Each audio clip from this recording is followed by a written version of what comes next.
Manual muscle testing of the elbow. Position of patient, short sitting with arms at side. Position of therapist, standing in front of patient toward the test site. Biceps brachii for grade 3. Instructions to patient, bend your elbow, no resistance is given in a grade 3 test. Completes available range with each forearm position with no manual resistance. Brachialis for grade 3. Forearm in pronation.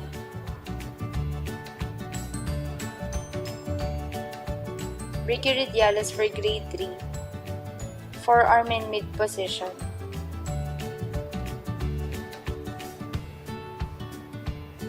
Biceps brachii for grade 5. Instructions to patient, bend your elbow, hold it, and don't let me pull it down. Hand giving resistance is contoured over the volar surface of the forearm proximal to the wrist. The other forearm is placed over the anterior surface of the upper arm and applies counter force by resisting any upper arm movement. For grade 5, completes available range and holds firmly against maximal resistance. Brachialis for grade 5. Forearm in pronation. Brachioradialis for grade 5. Forearm in mid position.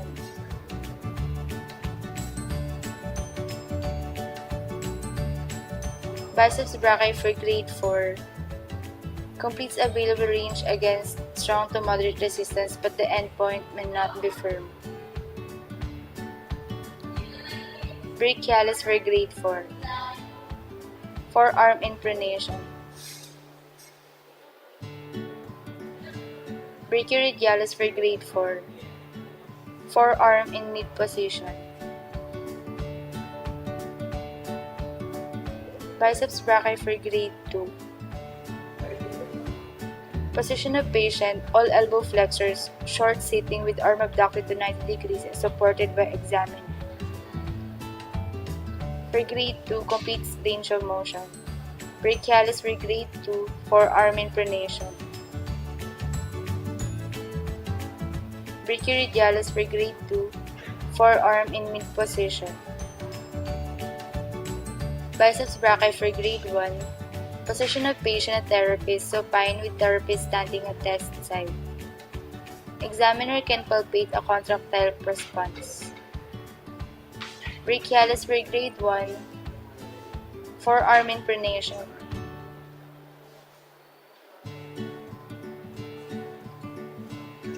For grade 0, no palpable contractile activity. Triceps for grade 3. Position of patient, prone on table, the patient starts a test with the arm in 90 degrees of abduction and the forearm flexed and hanging vertically over the side of the table. For grade 3, completes range with no manual resistance. Triceps for grade 5. Position of therapist, for the prone patient, the therapist provides supports just above the elbow. The other hand is used to apply downward resistance on the dorsal surface of the forearm. Instructions to patient, straighten your elbow, hold it, don't let me bend it. For grade 5, completes available range and holds firmly against maximal resistance. Triceps for grade 4. Completes available range against strong resistance, but there is a give to the resistance at the end range. Triceps for grade 2. Position of patient, short sitting, the arm is abducted to 90 degrees with the shoulder in neutral rotation and the elbow flexed to about 45 degrees. The entire limb is horizontal to the floor. For grade 2, completes available range in the absence of gravity. Triceps for grade 1. Instructions to patient, try to straighten your elbow. Examiner can feel tension in the triceps tendon just proximal to the olecranon, or contractile activity in the muscle fibers on the posterior surface of the arm. Supinator for grade 3.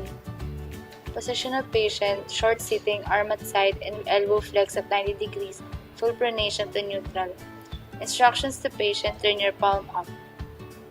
Completes available range of motion without resistance. Supinator for grade 5. Instructions to patient: turn your palm up, hold it, don't let me turn it down. Completes full available range and motion and holds against maximum resistance. Supinator for grade 4. Completes full range of motion against strong to moderate resistance. Supinator for grade 2. Position of patient: short sitting with shoulder flex between 45 and 90 degrees and elbow flex to 90 degrees. Forearm in neutral.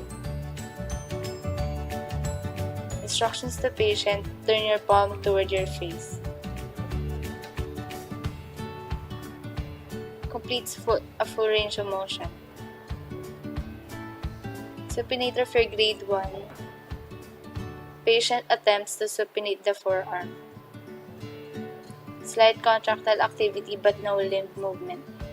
Pronator for grade 3. Position of patient: short sitting or may sit at a table, arm at side with elbow flex to 90 degrees and forearm in supination. Completes available range without resistance. Pronator for grade 5.